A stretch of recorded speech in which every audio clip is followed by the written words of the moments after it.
Olá, muito bom dia. Mais uma vez, muito obrigado pela sua companhia. Desejo a você um dia de muita paz e muita saúde e está começando mais uma edição do programa Agronegócio. E no programa de hoje nós vamos falar do mercado da produção de carne suína, vamos falar também do mercado do leite spot, aquele leite que é comercializado entre as indústrias. Você vai ver que as queimadas tomaram conta do Brasil no mês de setembro e ainda continuam fazendo grandes estragos. Vamos falar da China, maior parceiro comercial do Brasil. Vamos comentar da colheita da soja em diversas partes do mundo. E eu vou conversar com Roberto Idazzi, advogado ambiental, e nós vamos falar de um tema importante sobre a produção agropecuária e o decreto 12.189. O programa Agronegócio já está no ar.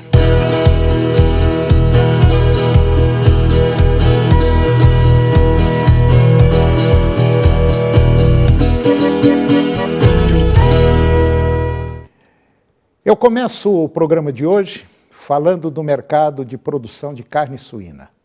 A produção de carne suína aqui no Brasil, ela tem uma projeção de atingir 5.300.000 toneladas ainda neste ano, representando um aumento de 2,3% em relação aos 5.200.000 toneladas registradas em 2023, segundo dados das Safras e Mercados. As exportações de carne suína também devem acompanhar essa tendência de alta, com um avanço estimado de 5,5%, alcançando 1.294.000 toneladas em 2024, frente a 1.198.000 toneladas embarcadas no ano anterior. No mercado interno, a disponibilidade de carne suína deve crescer 1,4%, totalizando 4.100.000 toneladas neste ano, ante 4.074.000 toneladas ofertadas no ano passado. E reforçando a importância da carne suína como fonte de proteína no Brasil, esse crescimento ele reflete o fortalecimento do setor e a crescente demanda tanto no mercado interno quanto externo. O abate de suínos no Brasil atingiu um novo recorde no segundo trimestre de 2024, conforme divulgado pelo IBGE. Cerca de 14,5 milhões de suínos foram abatidos, marcando um crescimento de 3,5% em relação ao trimestre anterior. E esse aumento ele é atribuído ao crescimento da demanda interna por carne suína, impulsionado por campanhas de incentivo ao consumo doméstico e pela maior competitividade em relação a outras proteínas. A carne suína ela tem se consolidado cada vez mais no cardápio dos brasileiros, refletindo uma mudança significativa nas referências alimentares. Além disso, o mercado de exportação também está se expandindo com destinos como Hong Kong e Vietnã, mostrando uma demanda crescente pela carne suína brasileira. A suinocultura, que historicamente tem sido voltada para o mercado externo, agora encontra no mercado interno um aliado crucial para o crescimento sustentável do setor. A diversificação de mercados fortalece toda a cadeia produtiva e abre novas oportunidades de negócios para o setor. E agora vamos comentar do mercado do leite spot. Leite spot é aquele comercializado entre as indústrias, entre os laticínios. E segundo dados do Milk Point Mercado, na primeira quinzena de outubro, o leite spot apresentou uma sutil retração, uma queda pequena nos preços estabelecidos e bateu em R$ 3,23 por litro, uma queda de 3 centavos frente aos valores da quinzena anterior, que havia se estabelecido em R$ 3,26. Isso na média Brasil. As maiores dificuldades de vendas de derivados e a pressão sobre os preços em algumas categorias refletiram nas negociações de leite no mercado spot, principalmente nesta quinzena, interrompendo o movimento de alta observado nas semanas anteriores. Por outro lado, a oferta ainda limitada de leite no campo tem dado sustentação aos preços, vamos dizer assim, evitando recuos mais acentuados. E dentro desse contexto, os compradores estão adotando aí uma postura mais cautelosa e vendedores resistindo à redução dos valores, e o volume negociado reduziu em relação à quinzena passada. No cenário internacional, o mercado do leite está mudando. Recentemente, a diferença de preços entre os produtos lácteos do Mercosul e os praticados na Europa pelo GDT, que é o Global Dairy Trade, diminuiu, refletindo as altas nos leilões globais mais recentes, o que pode trazer maior competição de outros mercados para o Brasil em relação às exportações do Mercosul. No momento, o Brasil segue pagando preços superiores aos praticados no leilão GDT, o que indica que o Mercosul deve seguir priorizando os envios ao mercado brasileiro. De acordo com pesquisa semanal do Milk Point Mercado, atualmente os preços do Mercosul para exportações ao Brasil estão em cerca de 3.900 a 4.000 dólares a tonelada para o leite em pó integral, enquanto o preço na União Europeia, lá no GDT, acaba de atingir 3.559 dólares por tonelada. Todavia, as altas recentes do GDT ligam um sinal de alerta para os compradores brasileiros que podem enfrentar uma disponibilidade mais restrita ao Mercosul bem à frente. E agora vamos comentar do custo de produção da soja, safra 24-25, lá no Mato Grosso do Sul. De acordo com a Associação dos Produtores de Soja no Mato Grosso do Sul, a AproSoja MS, o custo de produção por hectare de soja para a safra 24-25 será de R$ 5.998, e esse valor corresponde a nada mais, nada menos do que 51,27 sacas por hectare. O estudo abrange todas as despesas diretas e indiretas, somando tanto os custos fixos quanto os variáveis. Os preços médios utilizados, eles foram coletados entre os meses de julho e agosto, nas principais regiões produtoras do estado. Apesar de uma redução de 2,8% em relação ao custo da safra anterior, alguns itens essenciais para a produção, como sementes, corretivos de solo e fertilizantes, apresentaram elevações que variaram de 0,3% a 19,6%. A pesquisa ela foi feita considerando o uso de cultivares com biotecnologia, IPRO-BT mais o Roundup Ready, projetando uma produtividade média de 51 sacas por hectare, com o preço da saca a R$ 117. Entre os principais componentes do custo de produção, os fertilizantes lideram, sendo responsáveis por 32,7% do total, o que equivale a 9,3 sacas por hectare. As sementes, por sua vez, representam 16,5%, o que corresponde a 4,7 sacas por hectare, enquanto os fungicidas representam 12,4%, equivalente a 3,5 sacas por hectare. Esse estudo ele destaca que os custos de custeio ocupam a maior parte das despesas, representando 57,2% do valor total, o que equivale a R$ 3.431, ou 29,3 sacas por hectare.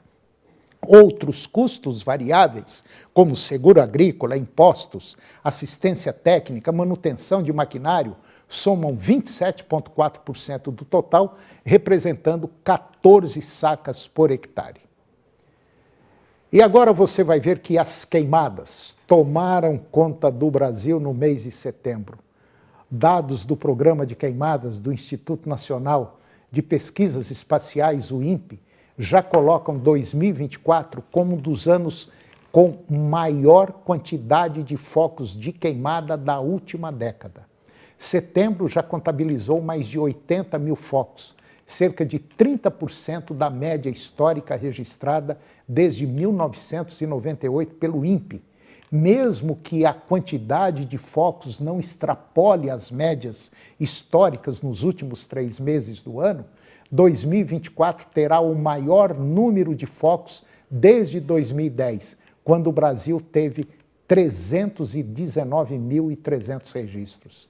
Os dados indicam que essa média pode ser superada, pois o mês de setembro teve um aumento de 311%, passando de 18 mil focos em 2023 para 75 mil focos em 2024. É muita coisa. O levantamento do INPE indica um aumento consistente nos focos em todas as regiões do país em relação a 2023, com destaque para a região centro-oeste, que teve 3 unidades com mais aumentos neste ano. Mato Grosso do Sul com 601%, 11.990 focos em 2024. Distrito Federal, crescimento de 269%, com 318 focos. Mato Grosso, 217% de aumento, 45 mil focos, tornando-se o estado com maior número no país neste ano, ultrapassando inclusive o estado do Pará. Os números em Mato Grosso são muito mais fortes em setembro, quando foi responsável por até agora 23,8% dos focos do país, ou 19.400 registros. O Pará teve também grande quantidade de queimadas no mês, 17.200 focos, ou 21,2% de todos os registros. E completam o ranking dos maiores aumentos 2 estados na região sudeste, com números totais de queimadas menos representativos, porém com grande aumento, São Paulo e Rio de Janeiro. O aumento para os paulistas foi de 428%, 7.800 focos, e no Rio de Janeiro, 184% de aumento, 1.074 focos. E agora você vai ver que o gigante chinês é o maior comprador do Brasil. A China, principal parceiro comercial do nosso país no setor agrícola, respondendo por quase 34% das exportações brasileiras. Nos primeiros 8 meses do ano, o Brasil exportou aproximadamente 38 bilhões de dólares em produtos agrícolas para o mercado chinês, com 68% desse total proveniente do complexo soja. O Brasil apresentou o interesse na abertura do mercado chinês para miúdos de bovinos, carne bovina com osso, ampliando as oportunidades de exportação de produtos de origem animal. Também foram discutidos avanços na revisão do protocolo de exportação de carne de aves, com inclusão de miúdos e reconhecimento da regionalização para influenza aviária de alta patogenicidade e também para a doença de Newcastle. Outro ponto central da relação Brasil e China foi a revisão do protocolo de exportação de carne bovina, onde o Brasil busca remover a suspensão automática das exportações em casos de ocorrência atípica da encefalopatia espongiforme bovina. O reconhecimento do status sanitário brasileiro para a febre aftosa também foi destaque, reforçando a importância desse avanço para as exportações de carne suína e também bovina. E depois do intervalo nós vamos falar da colheita da soja em diversas partes do mundo e eu vou conversar com Roberto Idazzi, advogado ambiental, e nós vamos falar de um tema importante sobre a produção agropecuária, que é o decreto 12.189. Nós voltamos já, é um minuto só.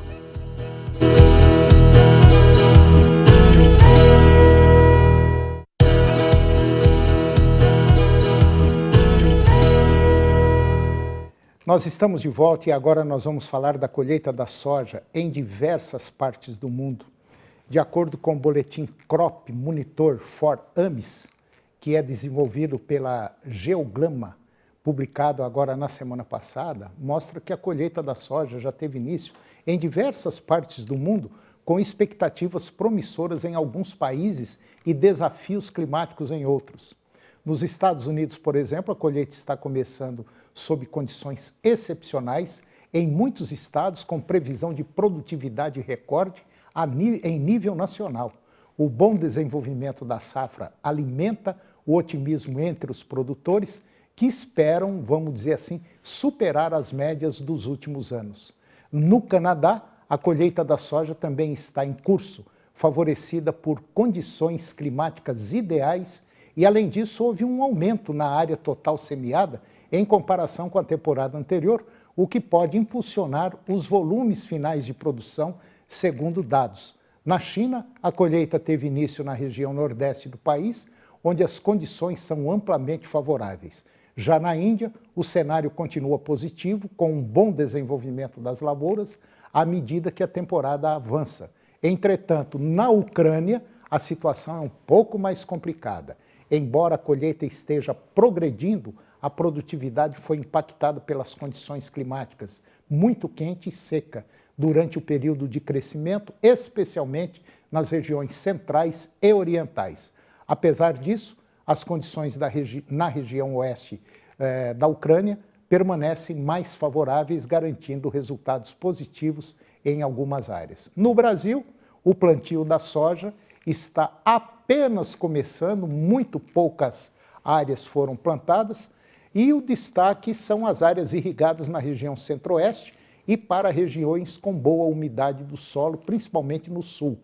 Estima-se um aumento na área total plantada em comparação com a temporada passada, o que pode resultar em uma safra maior, se as condições climáticas colaborarem, conforme informações de departamentos técnicos e consultorias.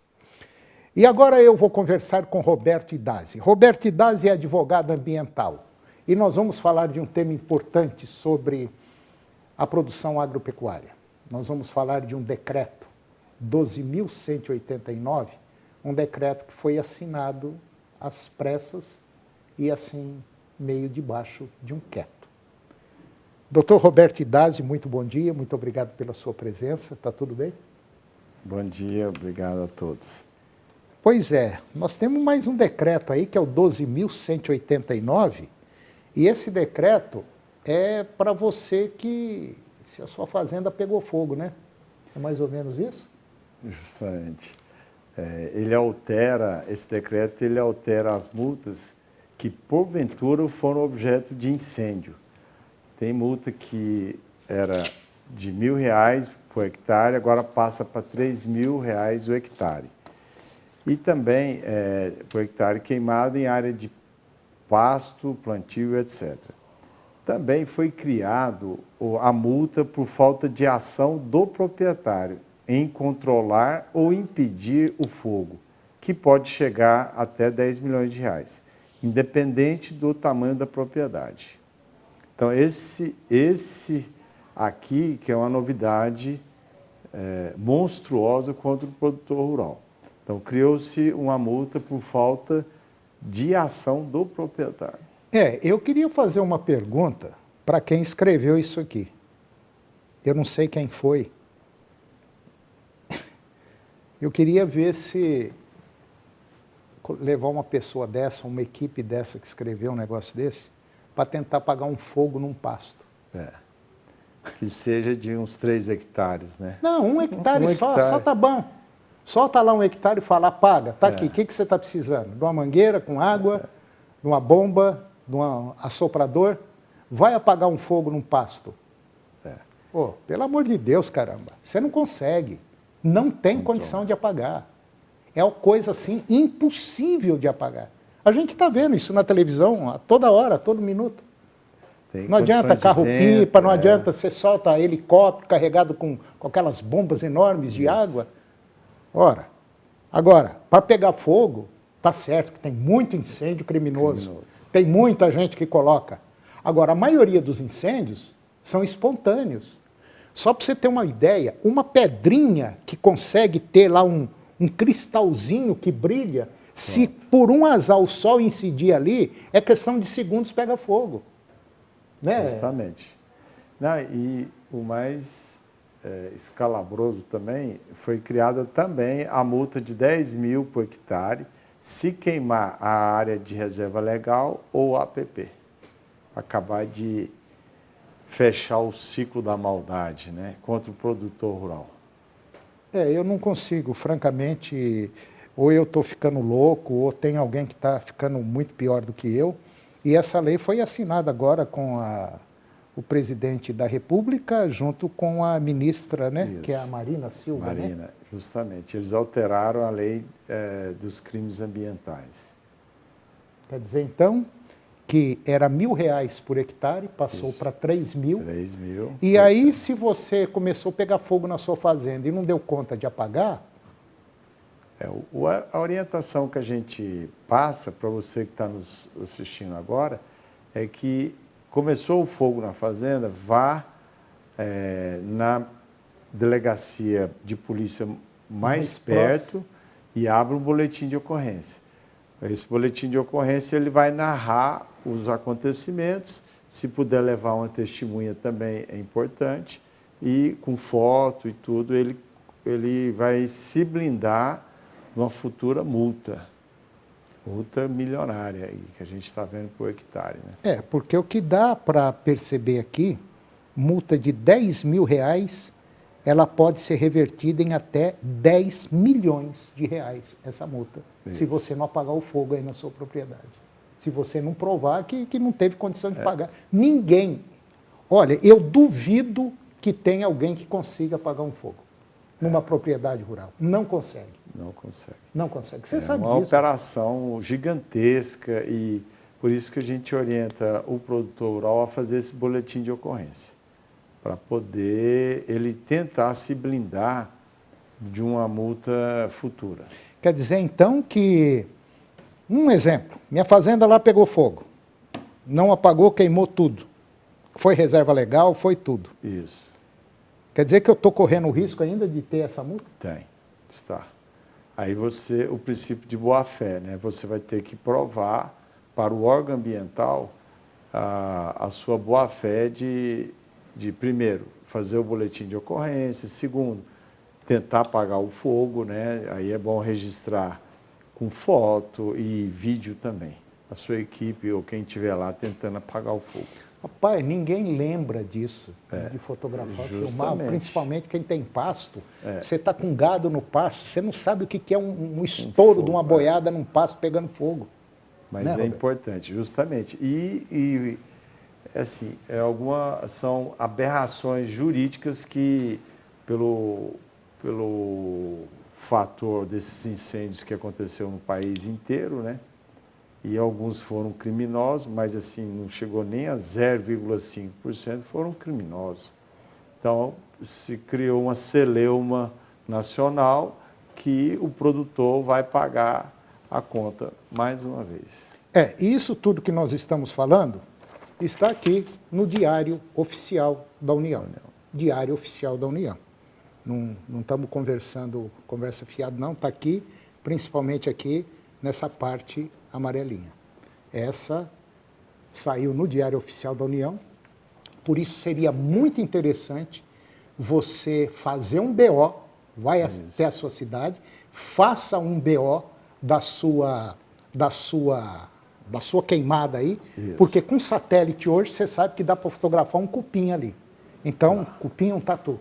Seria muito interessante você fazer isso para você ficar resguardado. Isso. Infelizmente, essa é uma péssima notícia que a gente está dando, mas nós somos obrigados a dar porque é uma prestação de serviço para não te prejudicar. Né? Justamente.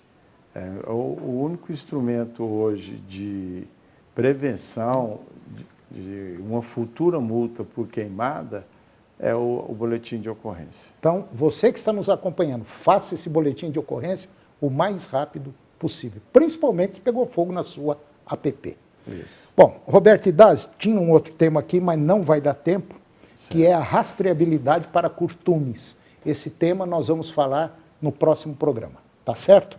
Muito obrigado, Roberto, e até a próxima. Até a próxima. Boa semana a todos.